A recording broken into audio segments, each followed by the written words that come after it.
اور 27 سیٹوں والی جماعتیں کہہ رہے ہیں، یعنی پی ایم ایل این اور پیپلز پارٹی، وہ آج ایک بڑی امپورٹنٹ کانسٹیٹیوشنل امینڈمنٹ کرنے والے ہیں۔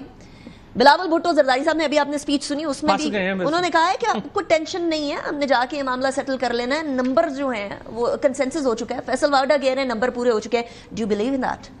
نہیں، اب تو کنسنسس تو تقریباً ہو گیا ہے۔ تو اس کا مطلب کنسنسس ڈیولپ ہونے کا مطلب یہ ہے کہ کیا نمبر بھی پورے ہو جائیں گے؟ کیونکہ پی ٹی آئی نے تو نہیں، میرا خیال ہے کہ اب پی ٹی آئی کے جو مین آبجیکشنز تھے وہ تو دور ہو گئے ہیں۔ اب جو اس میں ایک دو چیزیں رہ گئی ہیں، میرا خیال ہے وہ بھی شاید ہو جائیں گی ختم۔ اس میں دیکھیں نا، دو بنیادی اعتراضات تھے نا، جو چاہ رہے تھے وہ تو نہیں ہو سکا۔ وہ جو چاہ رہی تھی حکومت، یہ چاہ رہی تھی کہ ایک تو وہ ملٹری کورٹس بنانا چاہ رہے تھے، نہیں بن سکی، پھر فیڈرل کانسٹیٹیوشن کوڈ بنانا چاہ رہی تھی، اور فائز عیسیٰ صاحب کو ایکچولی دینا چاہ رہے تھے، وہ بھی نہیں ہو سکا۔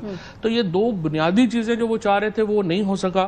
پیچھے تو اب پھر ایسے ہی ہے نا، کمپرومائزز ہی ہیں وہ۔ آئی مسٹ سے میں تو بلاول بھٹو کو بھی کریڈٹ دیتا ہوں کہ انہوں نے اتنا سٹانس لیا فیڈرل کانسٹیٹیوشن کورٹ کے اوپر، لیکن آخر میں وہ مولانا فضل الرحمان کی بات کو مان کے پیچھے ہٹے ہیں، اور اب وہ کانسٹیٹیوشن بینچ پہ آ گئے ہیں۔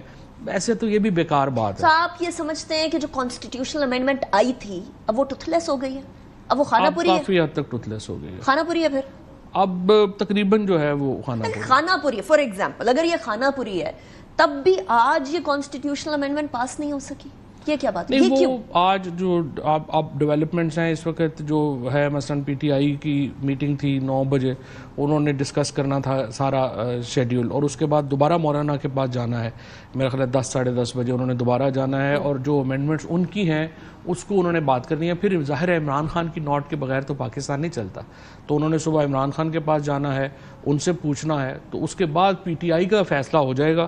تو اگر دیکھیں نا، طرف کا پتہ ہے تو جے یو آئی ہے، پی ٹی آئی نے تو آلریڈی ریفرین کرنا ہے نا ووٹنگ سے، لیکن جے یو آئی جو ہے وہ تو مین پھر ووٹنگ میں جائے گی نا، جے یو آئی کے بغیر تو نہیں نا۔ آپ کہہ رہے ہیں انٹل اور انلیس پی ٹی آئی اجازت نہیں دے گی تو جے یو آئی ووٹ نہیں دے گی؟ جے یو آئی نے یہی کہا ہے کہ جب تک عمران خان کی اجازت تو آپ استعمال کر رہی ہیں، انہوں نے کہا کہ جب تک ان کی کنسلٹیشن نہ ہو، ساری اپوزیشن اکٹھی نہ ہو، ہم ووٹ نہیں دیں گے۔ سو آپ یہ سمجھتے ہیں کہ اب تو یہ چلیں کانسٹیٹیوشنل امینڈمنٹ پاس ہو گئی، فار ایگزامپل اگر یہ پاس ہو جاتی ہے، کل پاس ہو جاتی ہے، کیونکہ فیصل واڈا بھی کہہ رہے ہیں کہ اب یہ پاس ہو جائے گی، اتنی بڑی ایفرٹ کرنے جو وہ چاہ رہے تھے وہ تو خیر نہیں ہوا، وہ فیصل واڈا جو چاہ رہے جو مطلب حکومت چاہ رہی تھی، اتنی بڑی ایفرٹ کرنے کا تقریباً مہینے سے زیادہ سامنے ایفرٹ ہے، اس سے پیچھے کتنی ایفرٹ ہے وہ دیٹ از another story۔ نہیں، یہ جو پچھلے 5-7 دنوں میں جو ایفرٹ کی ہے، لوگوں کو اٹھا کے شاہ محمود صاحب کی بہو تک کو تو اٹھا لیا، باقی کیا رہ گیا؟ that was something جس کے بارے میں نہیں ہونا چاہیے۔ لیکن مجھے یہ بتائیں، اتنی ساری ایفرٹ کے بعد اگر یہی آنا تھا تو پھر کیا وہ پوری ایفرٹ فیوٹائل نہیں ہو گئی؟ اب یہ فیس سیونگ ہے کیا؟ اب تو فیس سیونگ ہی ہے، اب تو کچھ ایسا نہیں رہ گیا۔ ہاں، نہیں، جوڈیشری کمزور تو ہوئی ہے، اس امینڈمنٹ سے بھی جوڈیشری کمزور تو ہوگی، لیکن پرابلم یہ آئے گا کہ مثلا اس میں آپ دیکھیے نا کہ جو ہے کہ چیف جسٹس اب ایک فگر ہیڈ بن گیا ہے primarily. Chief justice of Pakistan کا عہدہ جو پہلے بڑے اختیارات کا تھا، اب اس کی اتنی امپورٹنس نہیں رہی۔ اب یہ کہہ رہے ہیں کہ کانسٹیٹیوشن بینچ بنے گا سپریم کورٹ کے اندر ہی، اور اس بینچ کی کانسٹیٹیوشن جوڈیشل کمیٹی کرے گی، جو ایک اسپیشل کمیٹی ہے جس میں 13 ممبرز ہیں، لیکن اس وقت 8 ممبرز اس میں گورنمنٹ کے ہیں، یعنی 8 ممبر جو گورنمنٹ کے ہیں وہ اپوائنٹ کریں گے کانسٹیٹیوشنل کورٹ۔ تو اس بینچ کے ہوتے ہوئے چیف جسٹس کی پھر امپورٹنس جو ہے وہ بہت کم ہو جاتی ہے۔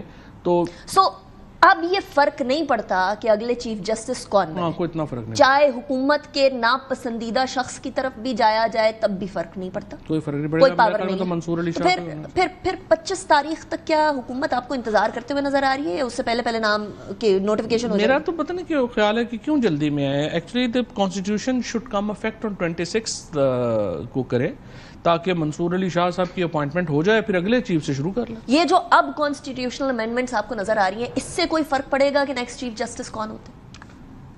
اس سے اگلا کون ہوگا؟ ابھی جو ہوں گے 25 سے پہلے جا رہی ہے نا حکومت فواد چودھری صاحب۔ دیکھیں، جس طرح میں نے کہا کہ ابھی تو دیکھیں نا، منصور علی شاہ صاحب ہیں، منیب اختر صاحب ہیں، اور یحییٰ آفریدی صاحب ہیں، تو تینوں کو حکومت یہ کر کیوں رہی تھی؟ پہلے تو یہ سمجھنا، حکومت یہ اس لیے کر رہی تھی کہ جو فیصلے ہوں نا، ان میں کوئی سرپرائز نہ ہو، ہمیں پہلے پتہ ہونا چاہیے کہ فیصلہ کیا آنا ہے۔ ساری ایکسرسائز تو اس کے لیے ہو رہی تھی۔ اب پرابلم یہ ہے کہ یہ جو اگر اپنے من پسند ججوں کے اوپر مشتمل ایک فیڈرل کانسٹیٹیوشن کورٹ بنا دیتے اس میں تو یہ ولنریبلٹی کم ہو جاتی. لیکن اب یہ جو 17 ججز ہیں سپریم کورٹ کے، ان کے ساتھ تو یہ ولنریبلٹی رہے گی. ان میں شاید کوئی 1-2 جج ہوں جو حکومت کو اس حد تک سروسز دے سکیں جس تک وہ چاہتی ہے. باقی ججز کے لیے بڑا مشکل ہے اس سپریم کورٹ میں اس طرح کی حکومت کے ساتھ تعاون کرنا کہ پہلے اپنا فیصلہ بھیجیں کہ سر یہ ہم فیصلہ دینے لگے ہیں، آپ حکم کریں پھر. اور یا پھر جس طرح فائز عیسیٰ صاحب کے اوپر ان کا اعتماد تھا، ویسا تو کوئی جج اب نہیں ہے.